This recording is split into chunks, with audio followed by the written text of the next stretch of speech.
Hello friends, welcome back to my channel. ఈరోజు ఈ వీడియోలో మనము ఇంగ్లీష్ క్వశ్చన్స్ అయితే చూద్దాం.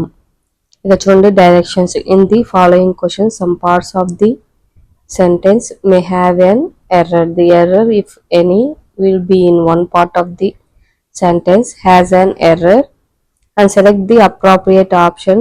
If a sentence is free from errors, select no errors as your answer. ఇక్కడ మనకు 5 సెంటెన్సెస్ ఇచ్చారు. దీంట్లో ఏది ఎర్రర్ ఉందో మనము ఐడెంటిఫై చేయాలి. లేదు ఏమి ఎర్రర్ లేదు అంటే మనకు నో ఎర్రర్ అనే ఆప్షన్ అయితే మనము సెలెక్ట్ చేయాలి. ఇక చూద్దాం క్వశ్చన్ ఏమి ఇచ్చారని. 13 MLAs and 7 bachelors beside the president John Henry B.D. were named in the charter. ఈ వచ్చేసి ఏమి ఇచ్చారు, నో ఎర్రర్. ఇక్కడ చూడండి, మనకు ఇక్కడ ఆన్సర్ ఏంటి. ఫస్ట్ ఆఫ్ ఆల్ ఒక క్వశ్చన్లో మనము మనం చేయాల్సింది ఏంది, గ్రామటికల్ అంటే ఫస్ట్ ప్రిపోజిషన్స్ చూసుకోవాలి. ఇక్కడ మనకు ప్రిపోజిషన్స్ ఏమున్నాయి, అండ్, బిసైడ్, ఇక్కడ చూడండి ఇన్ను, ఇక్కడ ఉన్నాయి కదా ప్రిపోజిషన్స్. సెకండరీ ఏం చూడాలి, noun, pronoun. It means parts of speech అయితే మనం చూడాలి. ఫస్ట్ ఇక్కడ చూడండి, 13 MLAs అండ్ 7 బ్యాచులర్స్, ఇది కరెక్ట్ గానే ఉంది. బిసైడ్ అన్నారు, beside the president. Beside the అంటే అర్థం ఏంటి, బిసైడ్ అంటే ఏంటి, క్లోజ్ అని, అంటే పక్కనే కూర్చోవడం.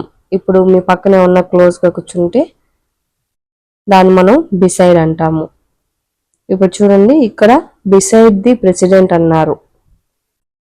ఇక్కడ చూడండి, John Henry BD were named in the charter. ఇక్కడ మీకు ఏదో డౌట్ కొడుతుంది కదా, ఇక్కడ ఏం చెప్పాను, ఇక్కడ బిసైడ్ అంటే ఏంటి, క్లోజ్ టు అని చెప్పాను.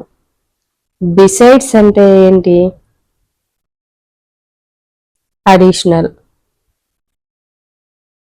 అడిషనల్ అంటే అర్థం ఏంటి, ఫర్ ఎగ్జాంపుల్ మీకు మిల్క్ బటర్ ఉంది, దానికి మీరు ఎక్స్ట్రాగా వెజిటేబుల్స్ యాడ్ చేస్తేనే కదా మీకు ఒక కర్రీ అవుతుంది. అది దాని అర్థం బిసైడ్స్ అంటే. ఇక్కడ చూడండి, ఇక్కడ మనకు బిసైడ్ అనేది రాదు, బిసైడ్స్ అనేది వస్తుంది. కాబట్టి ఆన్సర్ వచ్చి బి. ఇక్కడ చూడండి, I would like to take a moment to summarize briefly the facts that I represented the earlier. ఇక్కడ చూడండి, నో ఎర్రర్. ఇక్కడ మనకు ఆన్సర్ ఏంటి, he would like to take a moment, ఏది, to summarize briefly the facts. ఇక్కడ చూడండి, summarize briefly అన్నారు. Summarise అంటే ఏంటి, ఏదైనా ఒక టాపిక్ ని బ్రీఫ్ గా రాయడం కదా. బ్రీఫ్లీ అంటే అర్థం ఏంటి, ఏదైనా ఒక టాపిక్ ని బ్రీఫ్ గా రాయడం అంటే రెండు ఒకే మీనింగ్ కదా. రెండు ఒకే మీనింగ్ ఉన్నప్పుడు ఇక్కడ మనము ఏదో ఒకటే యూజ్ చేయాలి. ఇక్కడ మనకు అప్రాప్రియేట్ వర్డ్ ఏముంది, సమ్మరైజ్ ది ఫ్యాక్ట్స్. బ్రీఫ్లీ అనేది ఇక్కడ రాకూడదు. సో ఆన్సర్ ఏంటి, C. He took us all out to dinner at one of the best Japanese restaurant in town. ఇక్కడ ఆన్సర్ ఏంటి, ఇక్కడ చూడండి, he took us all అంటే అందరినీ, అవుట్ టు డిన్నర్ కి తీసుకెళ్ళాడంట. At one of the best Japanese, one of the best అంటే చాలా బెస్ట్ అనేసని, అన్నిట్లో కల్లా అంటే అన్నిట్లో కల్లా కాదు, వన్ ఆఫ్ ది బెస్ట్ అంటే బెస్ట్ లో ఒకటి. Restaurant in town. ఇక చూడండి, రెస్టారెంట్ అన్నారు. రెస్టారెంట్ అంటే ఏంటి, సింగులర్ నౌన్. కానీ ఇక్కడ మనం యూజ్ చేయాల్సింది ఏంటి, one of the best Japanese restaurants in town అంటే టౌన్ లో రెస్టారెంట్స్ కదా ఉండేది, రెస్టారెంట్ కాదు కదా, ఒకటే కాదు కదా, చాలా ఉన్నాయి కదా. కాబట్టి మనం ఇక్కడ నౌన్ అనేది ప్లూరల్ యూజ్ చేస్తాం. అంటే ఇక్కడ మనకు రెస్టారెంట్స్ యూజ్ చేస్తాం, రెస్టారెంట్స్. కాబట్టి ఆన్సర్ ఏంటి మనకు డి.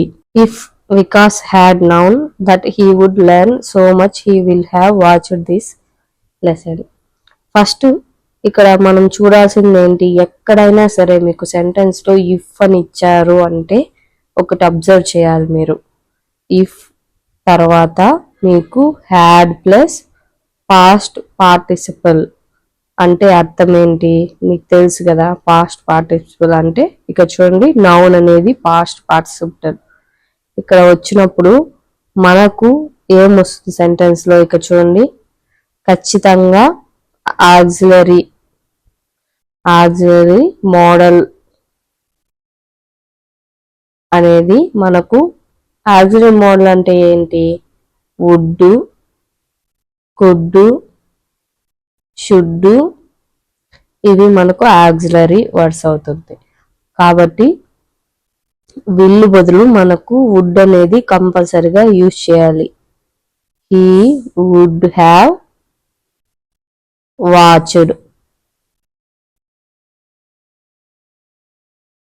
కాబట్టి ఇక చూడండి హీ వుడ్ హ్యావ్ వాచ్డ్ అనేది పాస్ట్ పార్టిసిపుల్. ఇక్కడ విల్ బదులు మనం వుడ్ అనేది కంపల్సరిగా యూజ్ చేయాలి. కాబట్టి ఆన్సర్ వచ్చి C. He will not have given you a fine if you had apologised. ఇక చూడండి మనకు ఇఫ్ అనేది వచ్చింది కదా. ఇక్కడ ఇఫ్ అంటే ఏం చెప్పాను నేను, ఇఫ్ కేసెస్ లో కంపల్సరిగా మనకు ఏముండాలి అనేసి అని చెప్పండి. ఏముండాలని చెప్పాను, విల్ అంటే వుడ్ అని ఉండాలని చెప్పాను. కెన్ అంటే కుడ్ అని ఉండాలని చెప్పాను. అంటే ఏంటి, auxiliary verbs plus have plus past participle. ఇక్కడ మనకు హ్యావ్ యూ హ్యాడ్ అప్లైజ్ ఇక్కడ మనకు కరెక్ట్ గానే ఉంది.